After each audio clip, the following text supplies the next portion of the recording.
बिस्मिल्लाहिर्रहमानिर्रहीम। Dear students, अस्सलाम वालेकुम। आज हम ऑपरेशंस एंड प्रोडक्शन मैनेजमेंट के एक नए लेक्चर के साथ हाजिर हैं। लास्ट लेक्चर में हमने परचेजिंग और परचेजिंग पॉलिसी को डिस्कस किया था, तो मुझे उम्मीद है कि वो टॉपिक आपको क्लियर होगा। फिर भी अगर आपको कोई प्रॉब्लम हो, कोई कन्फ्यूजन हो, तो आप पूछ सकते हैं। स्टूडेंट्स, आज का जो हमारा टॉपिक है वो है जी क्वालिटी एंड क्वालिटी कंट्रोल।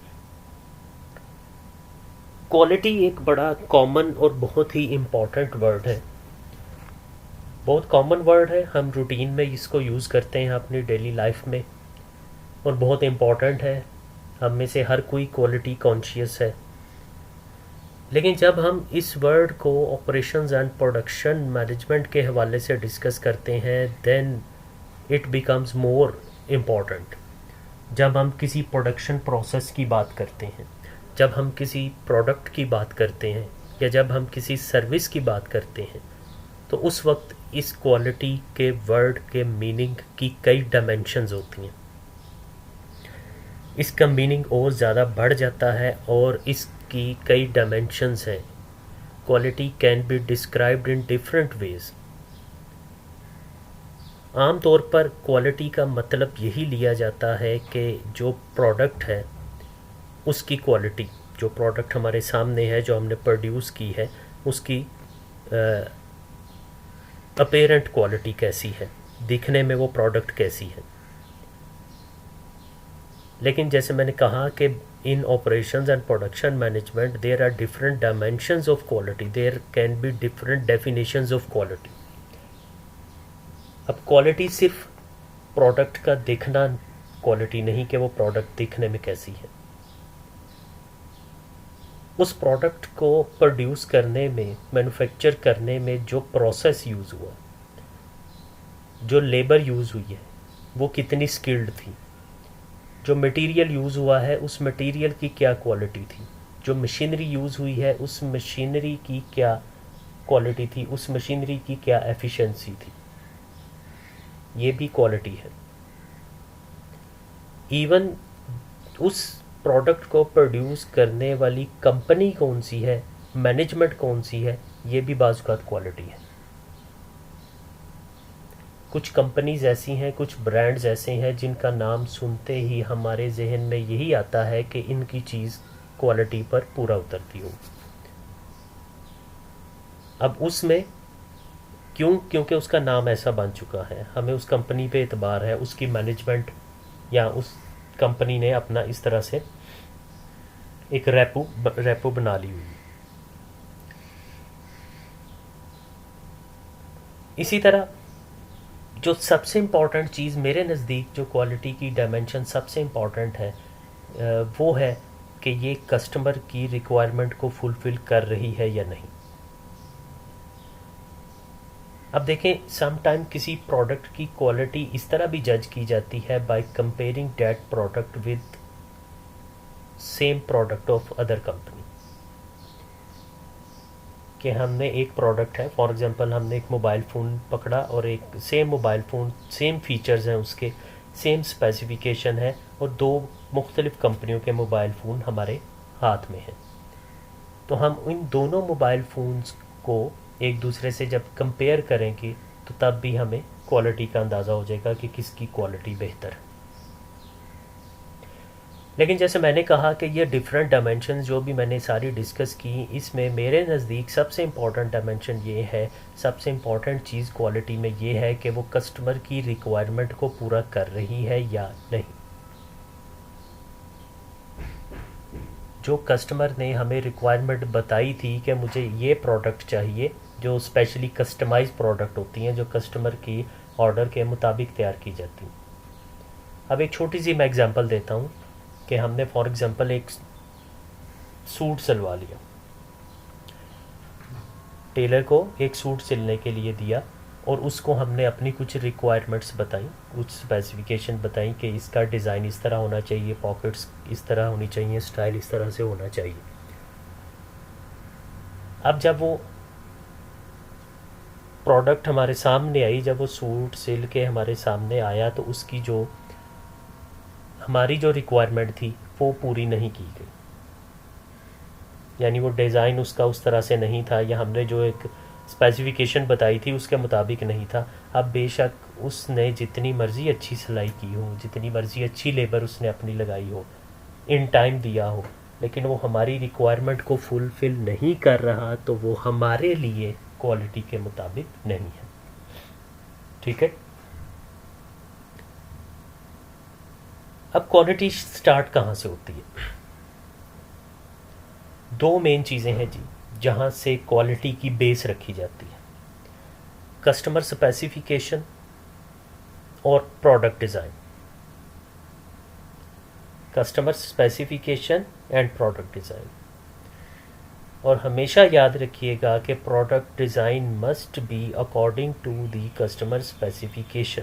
ये जो अभी मैंने आपको एक सूट की एक जनरल सी एग्जांपल दी, यहाँ पे ख़राबी इसी वजह से हुई कि वो जो उस प्रोडक्ट का डिज़ाइन लिया गया, जो डिज़ाइन बनाया गया, डिज़ाइन काटा गया, कुछ भी कह लीजिए, वो कस्टमर स्पेसिफिकेशन के मुताबिक नहीं था। इस वजह से वो क्वालिटी को मीट नहीं कर सका।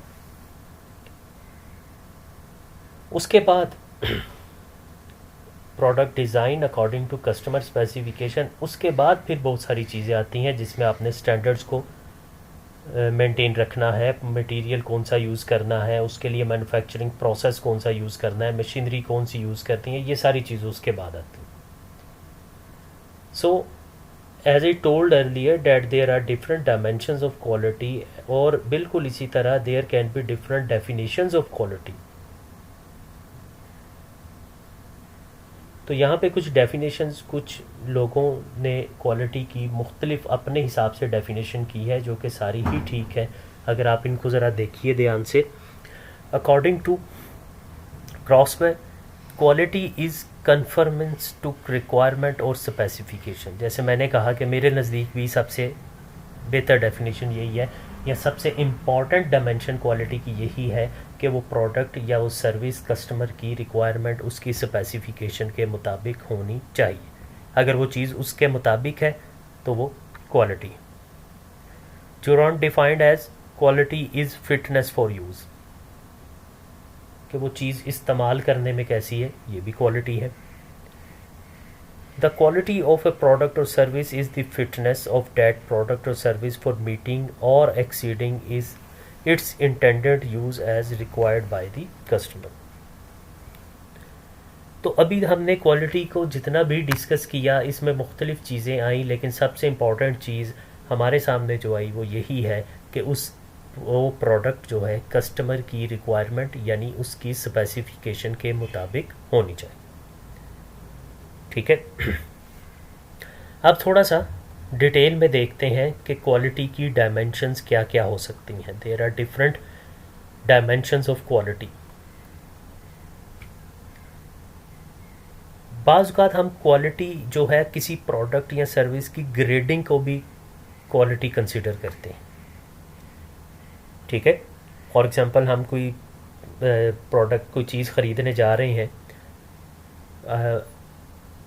ईंटें फॉर एग्ज़ाम्पल हमने ख़रीदनी है, तो उसमें कुछ ग्रेडिंग की होती है उन्होंने कि जी ये ग्रेड ए की ईंटें हैं, ये ग्रेड बी की ईंटें हैं, तो वो ग्रेड ए ग्रेड बी वो क्वालिटी है। इसी तरह बहुत सारा मटेरियल है, जिस तरह हम जो प्लास्टिक फर्नीचर इंडस्ट्री है, वो प्लास्टिक का फर्नीचर बनाने के लिए जो है प्लास्टिक का जो है दाना इस्तेमाल करते हैं। अब उसकी भी कई क्वालिटीज़ होती हैं, उसमें नया भी होता है, यूज़ भी होता है, और वो पीपी भी होता है, बीपीआरसी, उसकी कई क्वालिटी, कई ग्रेडिंग है उसकी, तो वो ग्रेडिंग भी उसकी क्वालिटी कंसिडर होती है। या बाज़ औक़ात किसी प्रोडक्ट की कोई ऐसी खसूसियत होती है, किसी प्रोडक्ट के साथ कोई ऐसा एडजेक्टिव होता है, ऐसा वर्ड यूज़ होता है कि वही उसकी क्वालिटी को बता रहा होता है। जिस तरह वाटर प्रूफ घड़ी पहनी है, तो हमने कहा जी ये घड़ी वाटर प्रूफ है। अब वो वाटर प्रूफ एक एडजेक्टिव है जो कि उसकी क्वालिटी को इंश्योर कर रहे हैं। इसी तरह बाज़ औक़ात हम चीप का वर्ड यूज़ करते हैं या एक्सपेंसिव का वर्ड यूज़ करते हैं, तो ये चीज़ें भी बाज़ जो मुख्तलिफ़ चीज़ों की खसूसियात होती हैं, एडजेक्टिव होते हैं, वो भी उसकी क्वालिटी शो करते हैं। तो यहाँ पे कुछ डायमेंशंस दी हुई हैं और उसको हम देखते हैं कि वो कोई प्रोडक्ट है टेंजिबल या जो सर्विस है, तो उसमें उसको हम किस तरह एडजस्ट कर सकते हैं। अब यहाँ पे देखें जी, एक पहली डायमेंशन लिखी हुई है परफॉर्मेंस। दो किस्म की चीज़ें हमारे पास, एक प्रोडक्ट है और एक सर्विस है। प्रोडक्ट में ऑटोमोबाइल है यानी कोई गाड़ी है, और सर्विस में उसकी रिपेयर है या सर्विस स्टेशन। तो पहली डायमेंशन है परफॉर्मेंस। तो उस प्रोडक्ट यानी ऑटोमोबाइल की परफॉर्मेंस क्या होगी कि उसमें everything works fit and finish, के वो उसकी राइड कैसी है, उसकी ड्राइव कैसी है, उसकी ब्रेक्स कैसी है, उसमें मटेरियल कैसा यूज़ किया गया है, ये उसकी परफॉर्मेंस है प्रोडक्ट की। और सर्विस की परफॉर्मेंस क्या होगी कि जो काम हमने वर्कशॉप वाले को, सर्विस वाले को करने के लिए कहा था, उसने कर लिया है, कितनी देर में किया है और कितने उसने पैसों में किया है, मार्केट के रेट के मुताबिक किया है, ये उसकी परफॉर्मेंस होगी। ठीक है। इसी तरह एस्थेटिक्स। एस्थेटिक्स का मतलब कि काम तो हो गया, अब एक काम जो हुआ भी ठीक जैसा हमने कहा था वैसे ही हुआ।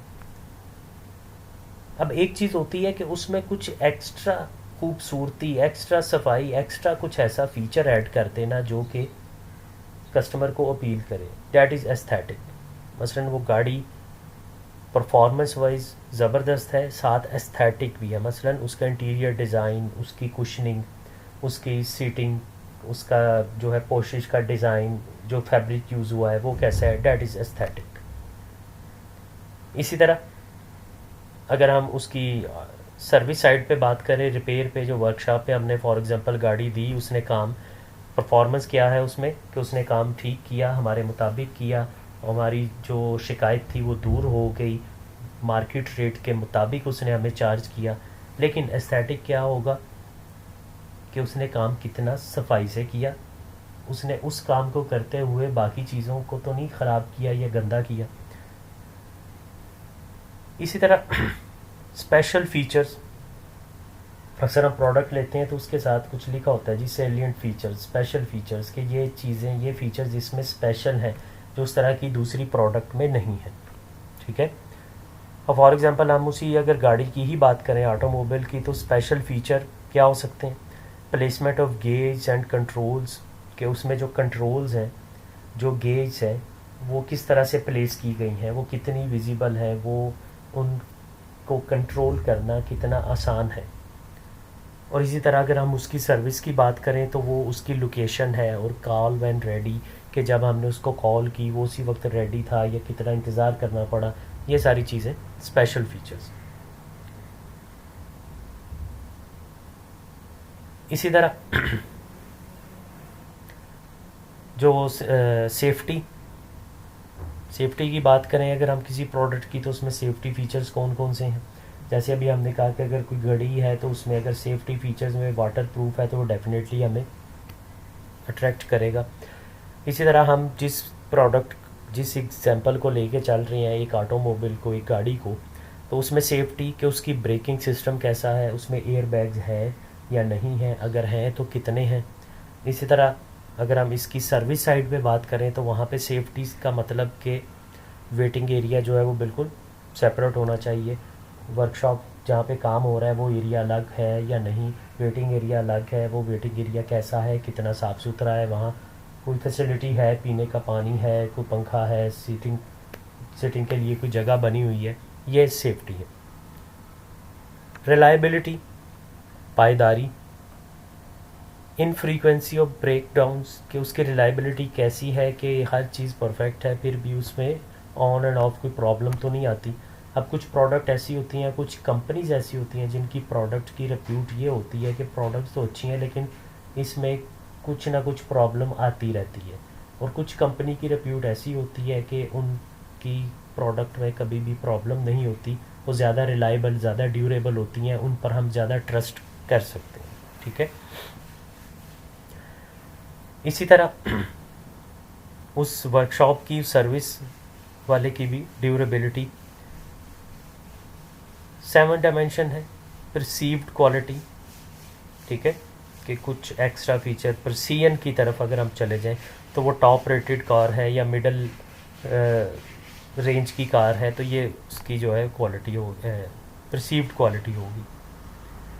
इसी तरह सेल सर्विस आफ्टर सेल, जो कि बड़ा इंपॉर्टेंट एक फैक्टर होता है कि आफ्टर सेल सर्विस कोई कंपनी कैसे दे रही है, कितनी अच्छी दे रही है, जिसको हम कई दफ़ा उसका जिक्र कर चुके हैं। तो स्टूडेंट्स, ये कुछ हमने एग्जाम्पल के तौर पर डायमेंशंस को जिक्र किया था। इसमें से सारी की सारी आपको इस तरह से याद करने की ज़रूरत नहीं, कोई 3-4 आप जो है डायमेंशन और उसकी जो है अपनी तरफ से एग्जांपल देकर उसको एक्सप्लेन कर सकते हैं। जैसे यहाँ पे मैंने कहा कि ऑटोमोबाइल की एग्जांपल दी हुई है, उस वो एक प्रोडक्ट है और उसकी सर्विस की, प्रोडक्ट और सर्विस दोनों को हमने कंपेयर किया।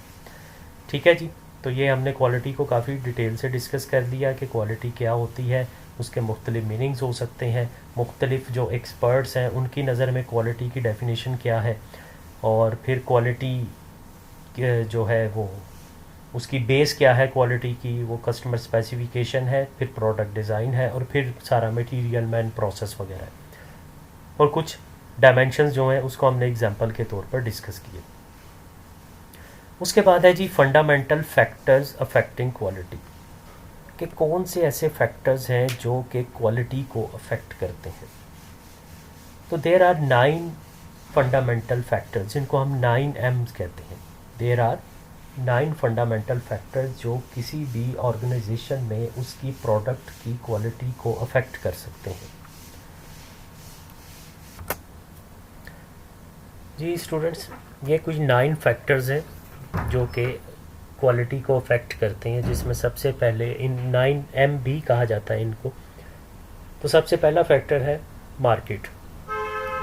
Because of technology advancement we could see many new products to satisfy customer wants. At the same time the customer wants are also changing dynamically, so it is the role of companies, it is the duty of companies to identify needs and then meet it with existing technology or by developing new technology। मतलब ये कि marketing department, हम बारहा जिक्र कर चुके हैं कि marketing department has a very important role in customer requirements identification. उस मार्केट को सही तरह से समझना, उसको जज करना, उस मार्केट में कस्टमर क्या मांग रहा है, क्या चेंजेस चाह रहा है, क्या रिक्वायरमेंट है, वो बड़ा इम्पोर्टेंट है। अगर हम मार्केट के मुताबिक नहीं चलेंगे तो हमारी प्रोडक्ट क्वालिटी की कंसिडर नहीं होगी। ठीक है, तो पहला इम्पोर्टेंट फैक्टर है मार्केट। दूसरा मनी, डेफिनेटली पैसा बहुत इम्पोर्टेंट फैक्टर है क्वालिटी को, अपने प्रोडक्शन प्रोसेस को, मशीनरी को, उन सारी चीज़ों को अपडेट रखने के लिए और उन सारी चीज़ों को नई टेक्नोलॉजीज़ और एडवांसमेंट के मुताबिक चलाने के लिए तो कैपिटल और जो मनी है वो बहुत ज़्यादा इम्पोर्टेंट है।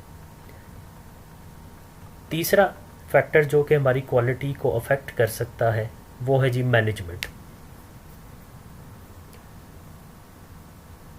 मैनेजमेंट, एक ऑर्गेनाइजेशन में बहुत सारे मैनेजर्स होते हैं, बहुत एक हायरार्की होती है, कम्प्लेक्स ऑर्गेनाइजेशन स्ट्रक्चर्स होते जा रहे हैं, जिसकी वजह से बहुत सारे लोग जो हैं ऑर्गेनाइजेशन का हिस्सा होते हैं। लेकिन क्वालिटी को इसकी ज़िम्मेदारी लेने के लिए जो है बहुत कम लोग होते हैं सॉरी। तो हमें अपनी मैनेजमेंट में अपने ऑर्गेनाइजेशन के जितने भी स्टाफ है, जितने भी लोग हैं, उनमें से कुछ लोगों को चूज़ कर लेना चाहिए और उनकी ये ड्यूटी, रिस्पॉन्सिबिलिटी लगा देनी चाहिए कि वो उन्होंने क्वालिटी को इंश्योर करना है जी। उसके बाद मैनेजमेंट के बाद है मैन यानी मैन पावर, बहुत इम्पोर्टेंट फैक्टर होता है, बड़ा इम्पोर्टेंट एसेट होता है किसी भी ऑर्गेनाइजेशन का। तो अगर हम क्वालिटी को अचीव करना चाहते हैं और फिर उसको मेंटेन रखना चाहते हैं तो हमारी जो मैन पावर है, हमारे जो लोग हैं, जो लेबर है, हमें उनको अप टू डेट रखना पड़ेगा उनको। नई से नई जो चीज़ें हैं वो सिखानी पड़ेंगी, नई डिफरेंट स्पेशलाइजेशन करवानी पड़ेगी। और जो स्पेशल ग्रुप्स होते हैं, जिस तरह इंजीनियरिंग ग्रुप है या और दूसरे ग्रुप हैं जिन्होंने मशीन्स पे काम करना होता है, या जो सही जो टेक्निकल लेबर होती है हमारी, उनका हमें ज़्यादा ख्याल रखना पड़ेगा। उनको हमें नए कोर्सेज़, रिफ़्रेशर कोर्सेज़ और नई मशीनरी वगैरह और एडवांसमेंट जो टेक्नोलॉजी में है, उन सारी चीज़ों से उनको अपडेट रखना पड़ेगा। मोटिवेशन बहुत इम्पॉर्टेंट होता है, बहुत इम्पॉर्टेंट चीज़ है किसी भी स्टेज पर, किसी भी डिपार्टमेंट में, किसी भी ऑर्गेनाइजेशन में। इंसान किसी भी एज पर हो, मोटिवेशन उसको बूस्ट करती है। अब आप स्टूडेंट हैं, आपको आपके पास टीचर मोटिवेट करते हैं ताकि आप में जज्बा पैदा हो, आपने जो किया है इससे बेहतर कर सकें।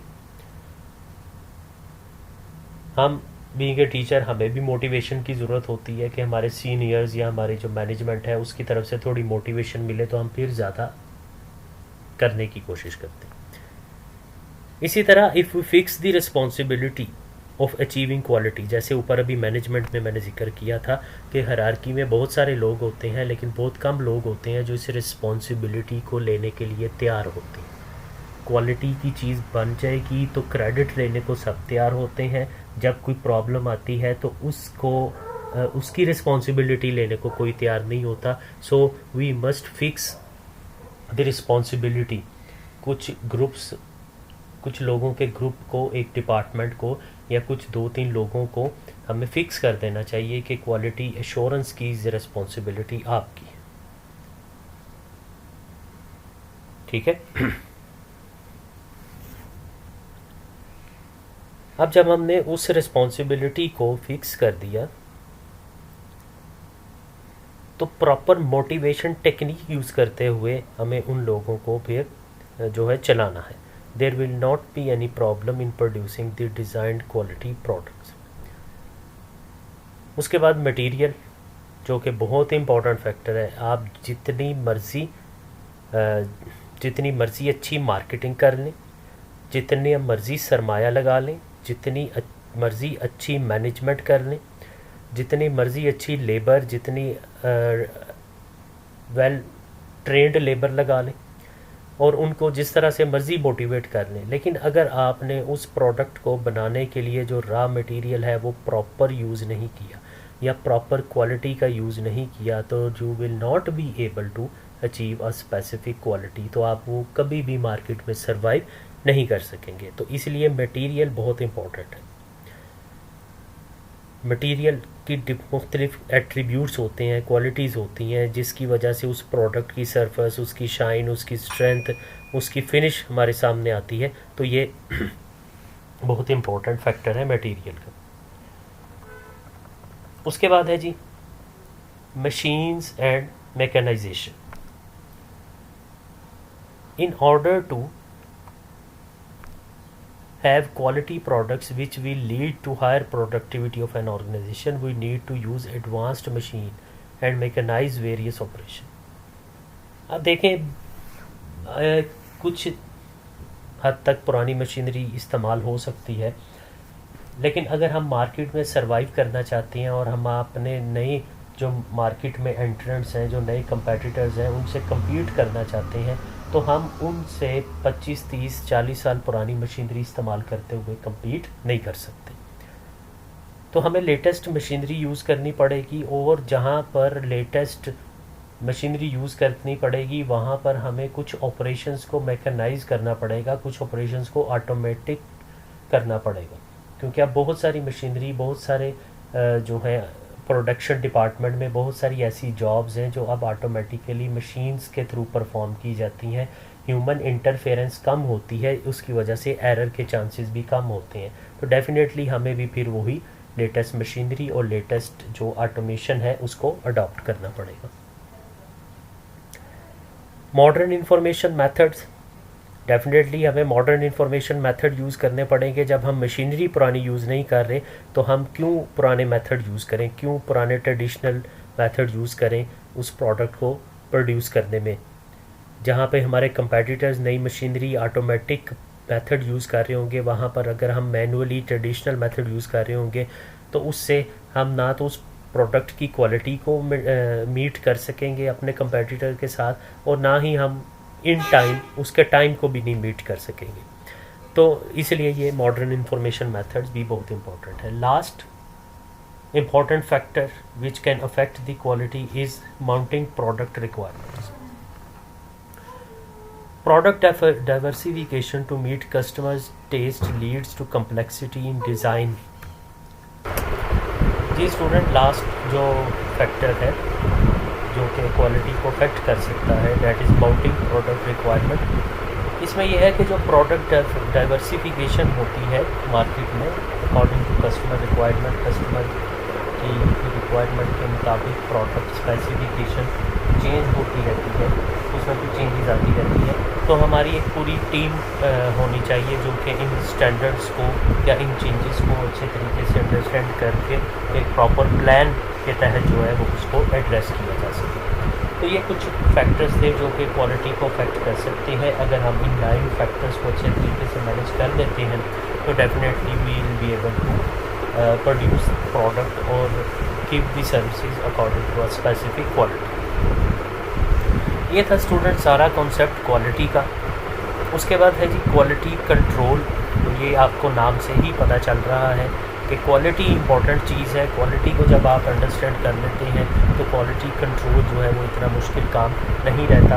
क्वालिटी कंट्रोल जिसको हम QC भी कहते हैं, ये एक प्रोसेस है जिसके थ्रू हम सारी चीज़ों की क्वालिटी को इंश्योर करते हैं, और वो वही सारी चीज़ें जो हम पहले डिस्कस करके आए हैं उसी को फॉलो करते हैं। इसके अलावा कुछ इंटरनेशनल स्टैंडर्ड्स भी हैं ऑर्गेनाइजेशंस के जो कि क्वालिटी को डिफ़ाइन करते हैं, जिस तरह ISO 9000 है, 9001 है, 9002 एट्सेट्रा, जो कि आपने टोटल क्वालिटी मैनेजमेंट का सब्जेक्ट पढ़ रहे हैं, वहाँ पे आपने डिटेल से पढ़ा होगा।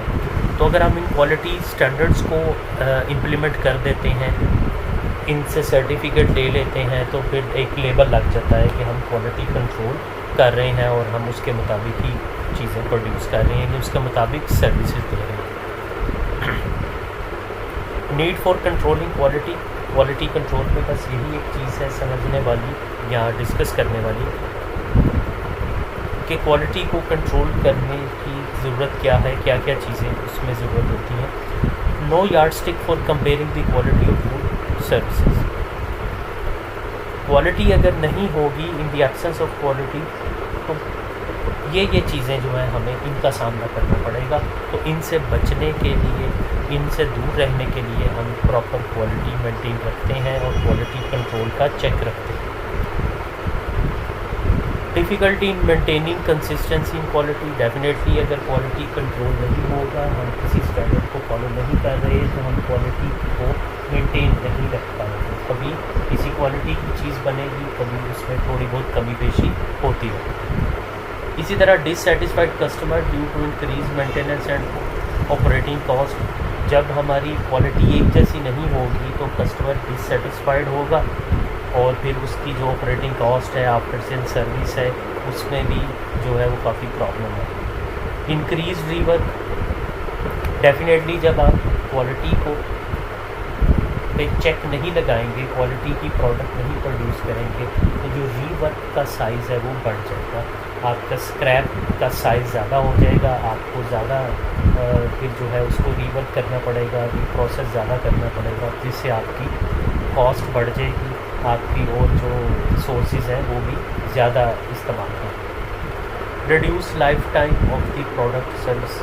डेफिनेटली जो लो क्वालिटी की प्रोडक्ट्स होती हैं उनका लाइफ टाइम बहुत शॉर्ट होता है। Reduce flexibility with respect to usages of standard spare parts.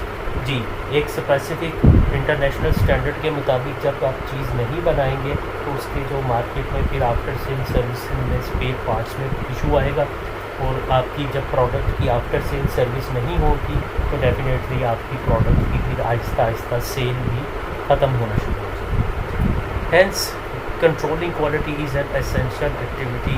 अब ये सारी चीज़ों को डिस्कस करते हुए हम इस नतीजे पर पहुँचे हैं कि क्वालिटी कंट्रोल लाजमी है, प्रॉपर क्वालिटी कंट्रोल का डिपार्टमेंट होना चाहिए, क्वालिटी कंट्रोल मैनेजर होना चाहिए जो कि इन सारी चीज़ों को मैनेज करे। तो ये था जी स्टूडेंट, एक टॉपिक हमारा ज़्यादा लेंथी तो नहीं लेकिन बहुत इंपॉर्टेंट टॉपिक था कि क्वालिटी क्या है और क्वालिटी कंट्रोल क्या चीज़ है। नेक्स्ट जो लेक्चर होगा हमारा इंशाल्लाह उसमें हम इंस्पेक्शन को डिस्कस करेंगे which is related to quality control के इंस्पेक्शन के थ्रू ही हम क्वालिटी को मेक श्योर कर सकते हैं।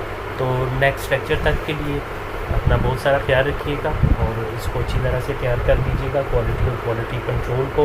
कुछ प्रॉब्लम हो, कुछ डिस्कस करना हो तो you may ask any question. Thank you, take care, Allah हाफिज़।